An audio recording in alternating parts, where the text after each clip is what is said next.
예, 비하인드 뉴스 안지연 기자가 나와 있습니다. 안 기자, 첫 번째 키워드부터 볼까요? 네, 첫 키워드 MB의 감각입니다. MB의 감각, 아무래도 1심 선고 내용 관련된 내용 같군요. 네, 맞습니다. 이명박 전 대통령 오늘 선고 공판에 출석하지 않았죠.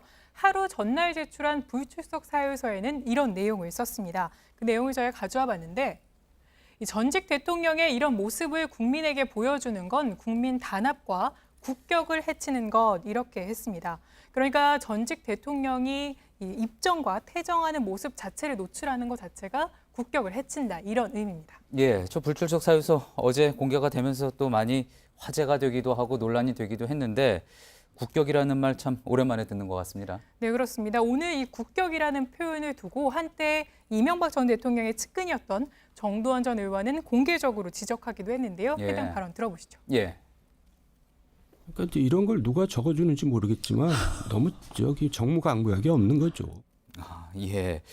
측근이 해줬는지 본인이 했는지 모르겠지만 이게 정무 감각이 없다. 그래서 오늘 감각이라는 단어가 키워드가 된 거군요. 네, 그래서 저희가 이명박 대통령 측 이 변호인에게 국격이라는 표현을 누가 선택했는지 물어봤습니다. 그랬더니 이 전 대통령이 아니라 이 변호인 자신이 선택한 어휘이고, 다만 이 정두원 전 의원의 발언에 대해서는 자신은 정치하는 사람이 아니기 때문에 정 전 의원과 다툴 생각은 전혀 없다, 이렇게 얘기하기도 했습니다. 예. 또 참고로 이 전 대통령은 재판 결과를 생중계로 볼 수 없었기 때문에 이 강훈 변호사를 통해서 이 선고 결과를 곧바로 들었는데요. 선고 결과를 듣고 이 전 대통령은 이런 말을 했다고 합니다. 여러 판결 결과를 상상했는데 그 가운데 제일 나쁘게 선고 결과가 나왔다, 이렇게 말했다고 합니다. 아, 제일 나쁜 결과였다. 아, 그런 이야기였군요. 자, 이명박 전 대통령 그동안 근데 이제 자신의 혐의를 두고 계속 부인해 오지 않았습니까? 네, 맞습니다. 그런데 일부 항변에 대해서는 국민 정서와 거리가 있다, 이런 지적이 나온 바 있었는데요. 예. 먼저 이 전 대통령이 받은 혐의 가운데 가장 핵심이었던 그 다스의 실소유주 논란에 대해서는 부인하면서 이같이 말을 했습니다.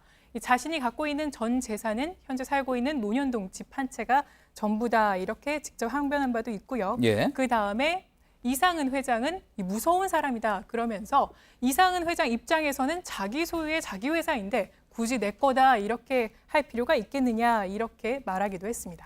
자기 소유면은 내 거다 이야기할 수도 있을 것 같은데 그렇게 이야기를 해서 자, 그렇기 때문에 이제 이 전 대통령 내 본인의 것이 아니다, 이렇게 이야기를 한 거였군요. 네, 맞습니다.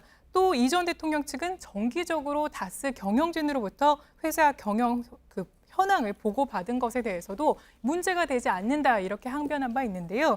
그러면서도 이런 얘기를 했습니다. 직원들 입장에서도 다스가 이 전 대통령의 것이었다면 자부심이 더 컸을 것, 이렇게 이명박 대통령 변호인 측이 언급한 바 있습니다. 아, 예. 직원들 입장에서도 다스가 이상은 회장이 아니라 이명박 전 대통령 것이었다면 자부심이 더 컸을 것이다. 재판은 별 도움이 되지 않는 이야기 같은데, 자, 오늘 선고 이제 강훈 변호사가 이제 동부구치소 가서 이 전 대통령 만나서 항소할지 여부 결정하겠다고 앞서 리포트에서 전해드렸는데 결정이 됐다고 합니까?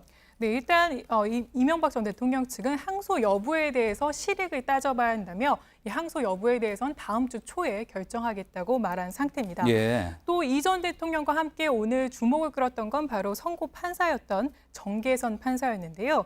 이 과거 사법시험에서 수석 합격해서 이 합격자 당시에 이렇게 기사화된 적이 있습니다. 아, 수석 합격할 당시의 모습입니까? 네, 그렇습니다. 예. 그 당시 기사를 그대로 가져왔는데 당시에 법조계가 너무 정치 편향적, 이렇게 얘기하면서 법대로라면 전직 대통령의 불법 행위도 당연히 사법 처리해야 한다, 이렇게 말한 바 있습니다. 예. 다만 1995년, 그러니까 합격 당시에는 노태우, 전두환 두 전직 대통령이 차례로 구속되기 직전이긴 했습니다. 예, 자, 그렇다면은 시작할 때 이제 판사를 시작할 때 그때 포부를 지킨 셈이 됐다, 이렇게 볼 수도 있겠군요. 알겠습니다. 다음 키워드 볼까요? 네, 다음 키워드는 도박사의 예감입니다. 예, 도박사의 예감 어떤 내용입니까? 네, 오늘 노벨 평화상은 이 콩고 의사인 드니 무케게와 IS 만행을 고발한 나디아 무라드가 수상했습니다. 예. 저희가 월드컵을 잘 마친 이 문어 파울의 모습을 가져왔는데 그런데 당초 오늘 노벨 평화상을 두고도 도박사의 예측이 계속해서 나왔습니다. 그런데 예측 결과는 다소 달랐는데요. 보시는 것처럼 세계적으로 유명한 도박 사이트에서는 가장 유력한 수상 후보로 김정은 위원장과 문재인 대통령을 이렇게 꼽았습니다. 예. 다음으로 앙겔라 메르켈 독일 총리였고요. 그 다음이 도널드 트럼프 미국 대통령 순이었습니다. 예. 그러니까 노벨 평화상을 누가 받을 것이냐를 두고서도 저렇게 세계적인 사이트에서 도박을 하고 있었던 거군요. 자, 그런데 정작 청와대에서는 이 부분에 대해서 이 수상 가능성에 대해서 전혀 언급을 하지 않았습니다. 아무래도 수상 가능성을 낮게 봐왔던 거죠. 네, 맞습니다. 청와대 관계자는 이렇게 얘기한 바 있는데요. 별로 기대하지 않고 염두에 둔 것도 없다 이렇게 얘기했습니다. 예. 그러면서 그 이유로는 후보 추천 만료일이 올해 1월 31일이었는데 예. 남북 정상회담 등 이 평화 프로세스가 본격화된 건 그 이유기 때문에 해당이 안 된다 이렇게 설명한 건데요. 예. 그래서 저희가 실제로 노벨상 후보 선정 과정을 살펴봤습니다.